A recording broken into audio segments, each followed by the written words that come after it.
서 하나이니라. 너희가 그리스도의 것이면 곧 아브라함의 자손 약속대로 유업을 이을 자니라. 아멘. 갈라디아서 3장까지 읽었습니다.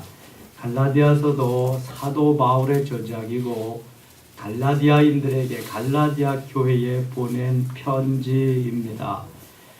역시 교리 서신이고요. 믿음으로 의롭다함을 여기서도 강조하고 있습니다. 1장 10절 한번 보겠습니다. 이제 내가 사람들에게 좋게 하랴 하나님께 좋게 하랴 사람들에게 기쁨을 구하랴. 내가 지금까지 사람들의 기쁨을 구하였다면 그리스도의 종이 아니니라. 사도 바울은 늘 주 안에서 그리스도 안에서 그리스도 예수 안에서 생각하고 말하고 행동했습니다. 사람을 보기보다는 하나님을 보고 하나님의 뜻에 합하게 하나님의 뜻에 순종하는 삶을 일평생 살았더랬습니다. 사람들 비유 맞추고 사람들 좋게 하기 위한 목회가 아니라 하나님을 기쁘게 하고 하나님을 좋게 하시는 그러한 목회의 연속이었습니다. 혹시 여러분 사람들에게 위로를 받고 격려를 받고 칭찬을 받는 것도 참 좋은 일인데 우리 육체는 그러기를 원하지요. 하나님께 위로받고 하나님께 칭찬 듣고 하나님께 격려받으면 그것이 진짜 귀한 것입니다. 또 사람들 눈치 때문에 죄를 제대로 못한다는 것도 주님께 죄송한 것이기 때문에 우리가 기도하면서 하나님 기뻐하고 말씀하시면 철저하게 순종하는 그러한 삶을 그러한 신앙생활을 하면 하나님이 매우 기뻐하실 겁니다. 저도 이 말씀 100번 동감합니다. 그래서 주님 말씀하시면 주님 말씀하시는 말씀 위주로 순종하면서 합니다. 결코 사람들의 인정이라는 것 치우치지 않습니다. 목사님은 사랑이 없습니다. 목사님은 너무합니다. 그래도 어쩔 수 없습니다. 이게 하나님이 기뻐하신다면은 그 삶을 따라서 가야지. 여러분 사람에게 치우치고 인정에 치우치다 보면 주의 일을 그르칠 때가 많습니다. 가장 내 발등을 가장 먼저 찍는 사람이 누굴까요? 나를 가장 먼저 돌아서는 사람이 누굴까요? 여러분 가장 가까운 사람입니다. 가장 가까운 사람. 베드로 보세요. 예수님과 가장 가깝게 지냈습니다. 내가 누굽니까? 수제자 아닙니까? 다른 사람 다 도망가도록 절대로 안 갑니다. 큰 소리 쳤습니다. 가장 먼저 돌아섰습니다. 조심해야 됩니다. 하나님께서 우리에게 원하시는 것은 주 예수를 따라 순종하고 그 말씀으로 행함이 있는 그러한 삶입니다. 말뿐이 아닌. 그래서 공개적으로 사도 바울은 선언합니다. 내가 사람들에게 좋게 하랴 하나님께 좋게 하라. 사람들에게 기쁨을 구하랴. 내가 지금까지 사람들의 기쁨을 구하였다면 그리스도의 종이 아니니라. 사람들 의식하지 아니하고 주의 말씀 순종하면서 일평생 목양하겠다고 하는 그의 신념, 그의 믿음, 그의 신앙을 엿볼 수 있습니다. 여러분 그렇게 기도해 주셔야 됩니다. 목회자가 이렇게 목양하도록 그래야 올곧게 교회가 건강하게 자랄 수 있습니다. 그렇지 않으면 교회가 어려워집니다. 권력 있는 사람, 돈 있는 사람, 세력 있는 사람 와서 항전직 주고 직분 주고 그렇게 하다가 보면 교회는 어느덧 세속으로 흘러가고 맙니다. 하나님을 기쁘게 하는 삶, 사람보다는 하나님을 영화롭게. 어제 우리 교회 주일 메시지가 오직 하나님께 영광입니다. 먹든지 마시든지 살든지 죽든지 가정에서든지 직장에서든지 교회에서든지 분명한 목표가 있습니다. 내가 움직이고 살아가고 먹고 마시는 모든 것이 오직 하나님께 영광을 위한 것. 그렇다면 사람을 기쁘게 하는 것이 하나님께 영광이 된다면 그렇게 해야 되지요. 그러나 하나님을 기쁘시게 하는 것이 오직 하나님께 영광이 된다면 그쪽을 따라가야 됩니다. 우리에게 하나님께서 주신 여러 가지 은혜가 있습니다. 달란트도 있습니다. 그 분야에 따라서 하나님이 주신 그 재능, 달란트 가지고 소신 있게 순종하며 충성하며 나갈 때 하나님 잘했다 칭찬해 주실 것입니다. 갈대와 같이 흔들리지 마시고요. 그리고 내 주장을 너무 관철하려고 하지 마세요. 내 주장이 중요한 것이 아니라 이럴 때 주님은 뭐라고 말씀하시는가? 주님의 뜻을 구하는 게 참 중요합니다. 교회는 민주주의도 아니고 독재주의도 아니고 전제주의도 아닙니다. 교회는 신본주의입니다. 하나님 말씀 따라 순종하는 곳이 교회입니다. 그래서 성령의 인도하심을 따라서 주님이 가라사대 하는 대로 따라 살 때의 역사가 일어납니다. 그렇지만 주님이 지혜를 주시지요. 깨닫게 하십니다. 중지를 모으게 하십니다. 그래서 함께 나가는 건 그것도 너무도 귀한 일이지요. 그래서 기도하면서 의논하면서 가는 것입니다. 계속해서 18절 보겠습니다. 그 후 3년 만에 내가 게바를 방문하려고 예루살렘에 올라가서 그와 함께 15일을 머무는 동안 주의 형제 야고보 외에 다른 사도들을 보지 못하였느라. 여기에 야고보는 예수님의 형제 야고보입니다. 주의 사도 야고보는 이미 사도행전 12장에서 사도로서 최초로 순교했습니다. 예수님의 형제 야고보는 예수님 생전에는 예수를 믿지 않았지만 예수 그리스도의 죽음과 부활을 보면서 그리스도를 믿고 그 후에 예루살렘 공회의 의장이 됩니다. 초대교회의 훌륭한 지도자로 서게 됩니다. 10절 보라 내가 너희에게 쓰는 것은 하나님 앞에서 거짓말이 아니로다. 모든 것이 진실로 하나님이 행하신 것을 그대로 옮겨 놓았다는 것을 말씀하고 있습니다. 2장 8절 9절 같이 한번 읽겠습니다. 8절입니다.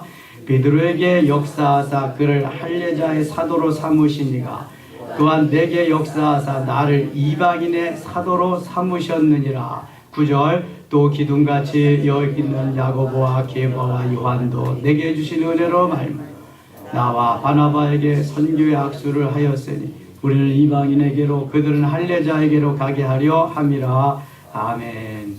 베드로에게 역사하사 할례자의 사도로. 그러니까 베드로는 유대인들을 위해서 하나님이 사도로 세우셨다는 것을 말합니다. 또한 내게 역사하사 나를 이방인의 사도로. 오순절 마가의 다락방에서 은혜받고 변화된 베드로를 사용하셔서 할례받은 유대인들에게 복음을 전하게 하십니다. 사도행전 1장부터 12장에 주역이 되게 하십니다. 사도행전 9장에서 은혜받은 사울을 통해서 변화되게 하셔서 이방인의 사도가 되게 하시고 사도행전 13장부터 28장까지의 주역이 되게 하십니다. 그러니까 베드로를 통해서 유대인들을 복음화시키는 작업을 하시고 사도 바울을 통해서 이방인을 복음화시키는 작업을 하셨다. 베드로와 사도 바울이 양대 축을 지금 이루어가고 있습니다. 사도행전의 역사가 그것입니다. 우리가 주일 오후마다 사도행전을 묵상하고 있습니다만 사도행전이 참 기도행전으로 성령행전으로 전도행전으로 오묘한 책입니다. 예루살렘으로부터 시작해서 온 유대와 사마리아와 땅끝까지 이르는 그 전개가 거기에 아주 정확하게 펼쳐지고 있습니다. 이때 하나님께서 귀중하게 여기신 일꾼들이 누구냐? 9절 또 기둥같이 여기는 야고보와 조그맣게 말씀드렸습니다.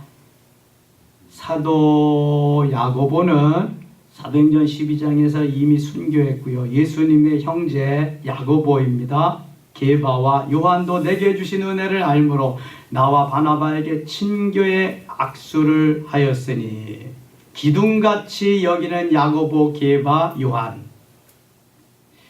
요한과 베드로는 예수님 생전에도 항상 삼총사와 같이, 그때는 순교한 야고보까지 삼총사와 같이 늘 중요한 일이 있을 때마다 데리고 가셨는데, 공교롭게도 예수님 죽으시고 부활하시고 승천하신 이후에 주도적으로 또 일하는 분들이 야고보, 게바, 요한. 여기에 야고보는 그 야고보는 다르지만 이름이 같습니다.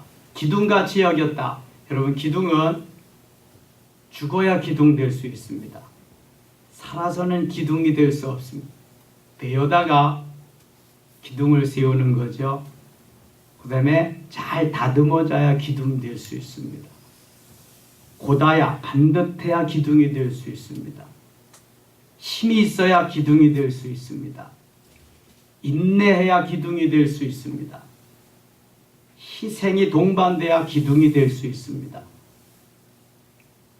여러분, 하나님 나라에 기둥 되고 싶으십니까? 섬기시는 교회에 기둥 되고 싶으십니까? 야고보와 게바와 요한과 같이 기둥으로 일하고 싶으십니까? 섬기시는 교회 장로님이십니까? 권사님이십니까? 안수 집사님이십니까?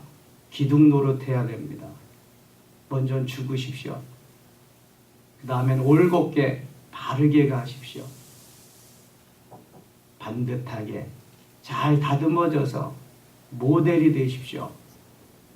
그리고 인내하시며 희생하시면서 그렇게 가시면 좋은 기둥이 될 겁니다. 나대지 마십시오.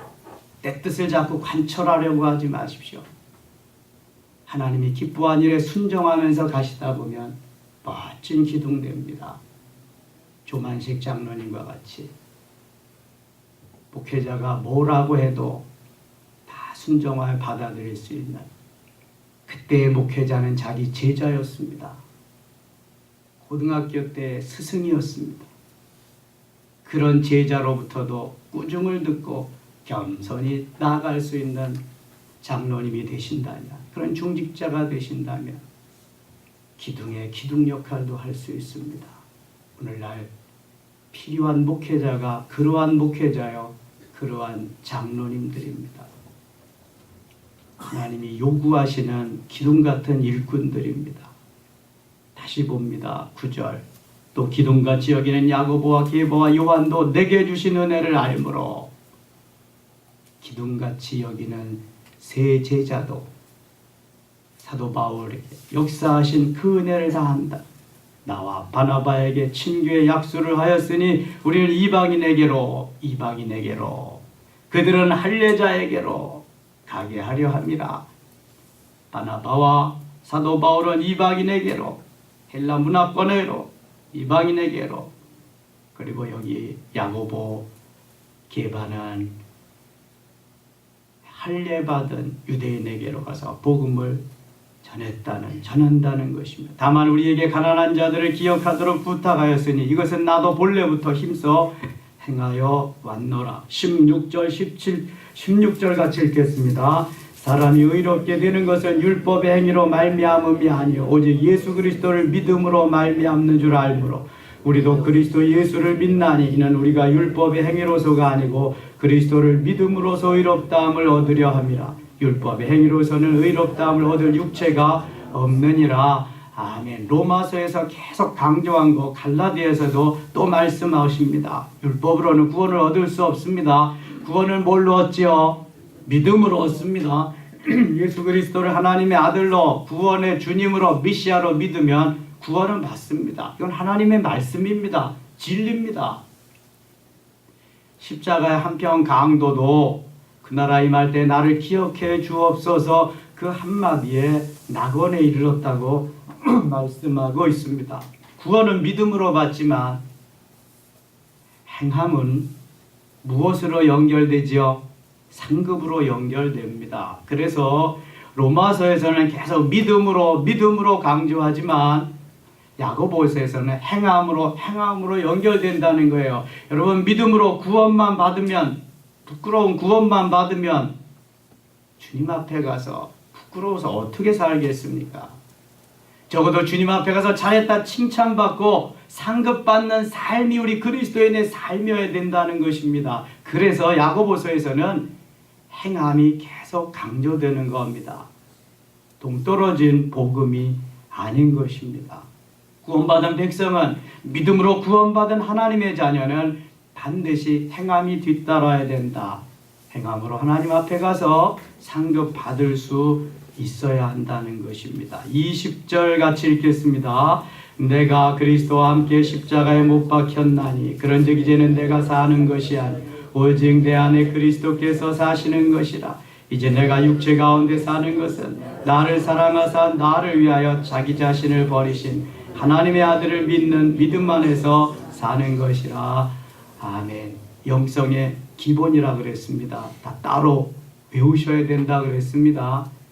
내가 죽고 주님이 사시는 것, 그 기본입니다. 안 죽어지니까 계속 죽이는 겁니다. 쳐서 복종시키는 겁니다. 질기고 단단하고 딱딱하고 파쇄되지 아니하려고 하는 그러한 내 자아를 계속 싸우면서 이기는 것입니다. 파쇄시키는 거죠. 내가 그리스도와 함께 십자가에 못 박혔다. 나는 죽었다. 내 속에 사는 것은 예수 그리스도다. 그래서 오직 나는 하나님께 영광을 돌리는, 오늘도 성령께 붙잡힌 바 되는 주의 도구로 주님 수종드는 그런 자로 오늘 만족하며 살리라. 여러분, 그러면 누가 뭐라 그래도 그저 갈 수 있습니다. 감사하며 갈 수 있습니다. 3장에 가겠습니다. 3장 3절입니다. 너희가 이것이 어리석으냐? 성령으로 시작하였다가 이제는 육체로 마치겠느냐? 첫사랑은 뜨겁습니다. 첫사랑이 간절합니다. 성령 충만하게 되지요. 그런데 점점 가서 매너리즘에 빠지게 되고 그저 그냥 율법으로 어떻게 이렇게 두리뭉실하게 되다가 보니까 점점 믿음은 식어지고 성령의 역사는 점점 약해지고 맙니다. 사도 바울이 말합니다. 성령으로 시작했다가 이제는 육체로 마치겠느냐? 나의 첫사랑이 지금도 뜨겁게 내 속에서 불리듯 일고 있습니까? 소아시아 7교회 에베소 교회 책망하신 내용은 네가 첫사랑을 버렸느니라 말씀합니다. 성령으로 시작했다가 육체로 마치는 삶이 있습니다. 불덩이로 시작했다가 숯덩이로 마치는 삶이 있습니다. 은혜로 시작했다가 원망 불평으로 마치는 삶도 있습니다. 그리스도인의 삶입니다. 그러지 말라는 것입니다. 계속 뜨겁게, 계속 은혜 위에 은혜로, 때를 따라 돕는 은혜로 이제는 더 충만하게 성령의 불이 타오르도록 저는 기도합니다. 다시 한번 1907년 평양 장대한 교회에서 일어났던 성령의 불의 그 놀라운 역사가 다시 한번 대한민국을 휩쓸 수 있도록, 그 진원지가 우리 섬김의 교회가 될 수 있도록, 이것이 마가의 다락방이 되어서 여기서 불붙는 그 성령의 역사가 계속해서 서울 장안으로 전국으로 퍼져나갈 수 있도록 가능케 하는 길은 영성밖에는 없습니다. 내가 죽고 주님이 사시면서 내 속에서 성령의 불이 활활 타오르도록 확산되어져 나가게 하는 그러한 역사, 그러한 일들. 차가운 겨울도 새벽을 깨우면서 영성으로 뜨겁게 해서 성령으로 충만케 해서, 날씨는 차갑지만 우리의 속은, 우리의 마음 심령은 성령으로 뜨겁게 불타오르는 그러한 삶이 있다면 오늘도 설레이는 마음으로 하루를 열며 닫을 수 있습니다. 주님의 은혜를 기대하며 갈 수 있습니다. 오늘 주님 나에게 뭐라고 말씀하실까? 기대하면서 또 하루를 가는 겁니다. 마지 못해서, 죽지 못해서 억지로 사는 삶이 아닙니다. 왜 그렇게 삽니까? 하나님의 자녀인데요. 하나님 우리 아버지신데요. 왜 성령으로 시작했다 육체로 마치겠습니까? 불덩이가 왜 숯덩이로 마무리해야 되겠습니까? 은혜는 계속 은혜로 이어져야 합니다. 너희가 이같이 많은 괴로움을 헛되이 받았느냐? 과연 헛되냐?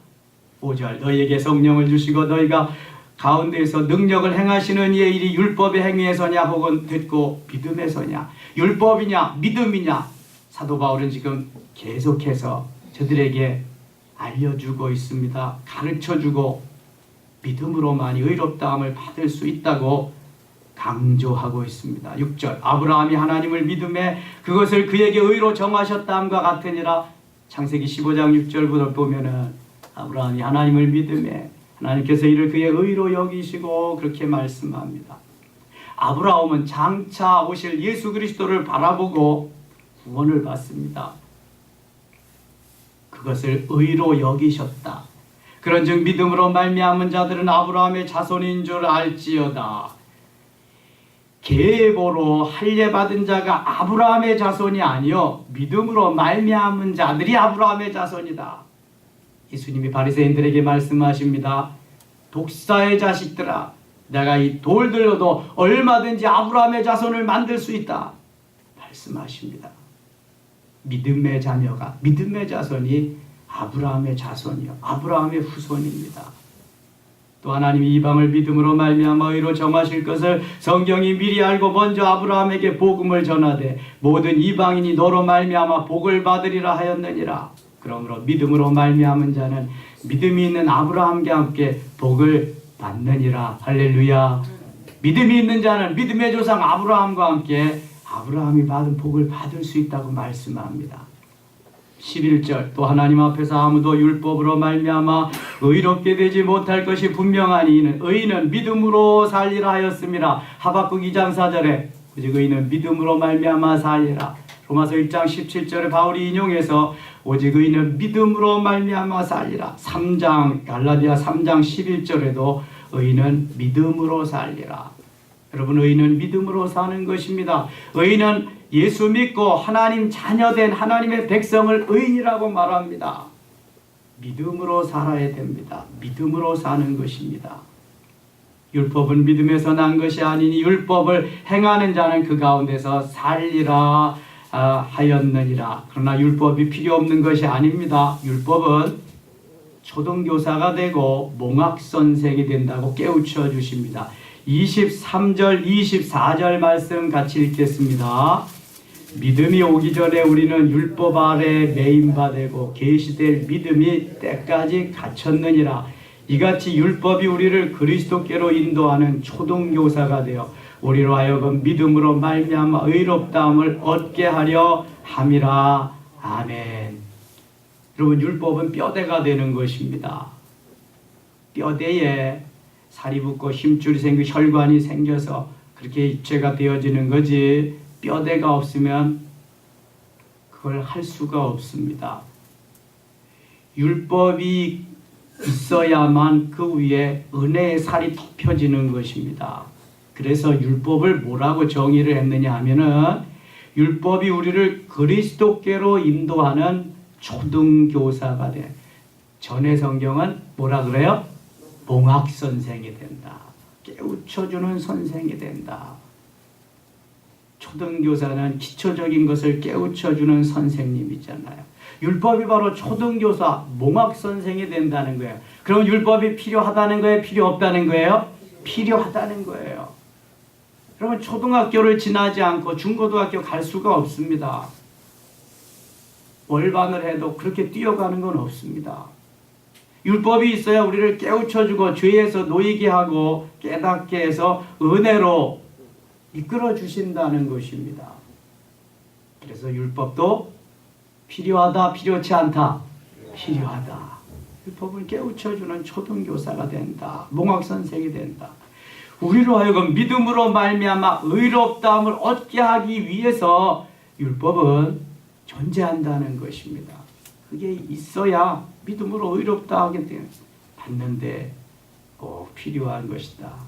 믿음이 오늘은 우리가 초등교사 아래에 있지 아니하도다. 믿음이 생기고 성장하면은요, 이제 더 이상 초등교사의 아래에 있지 않아요. 고등학생, 대학생, 대학원 되면 알아서 하죠. 또 거기에 맞는 선생님이 있잖아요. 성령의 인도를 받아서 은혜로 사는 거예요. 이제는 율법에 매여서 사는 게 아니라 거기에 맞는 필요한 선생님이 또 계시단 말이죠. 오늘도 주님 오늘 우리에게 부르시고 말씀하시고 깨우쳐 주십니다. 금년에 여러분 기도 제목이 있으시죠?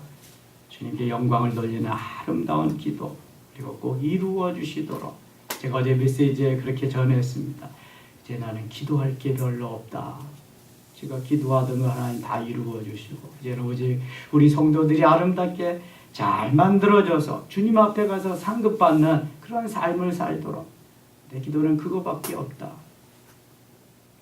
하나님이 우리의 기도를 들으시고 멋있게 인도해 주시고 멋진 작품으로, 걸작품으로 만들어 주실 줄 믿습니다. 하나님 아버지 고맙습니다. 또 한 주간 출발하면서 새벽을 엽니다. 도우시옵소서. 차량 운행하시는 장로님, 또 차량 가지고 오신 모든 분들 핸들 붙잡아 주시옵소서. 오늘 가는 곳마다 하나님의 역사 나타나게 하시고 영광을 받으시옵소서. 예수님 이름으로 기도드리옵나이다. 아멘.